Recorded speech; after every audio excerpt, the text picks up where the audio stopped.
Hey everyone, today we have in a 2023 Acura Integra that we did a full front clear bra on roughly 6 months ago.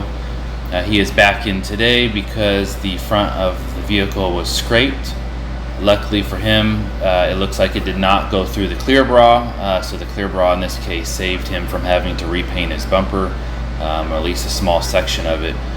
So we will be removing the scuffed up piece of film and replacing it with a new piece. This is one of those instances where it's really nice to have clear bra on a vehicle that definitely help protect his paint, and that he doesn't have to go through a claim to get something repainted. So yeah, if you're in the Roseville or surrounding area and you would like to have your vehicle clear bra'd to protect from rock chips, debris, or in this case the curb that he had hit, feel free to reach out to us. Thanks for watching.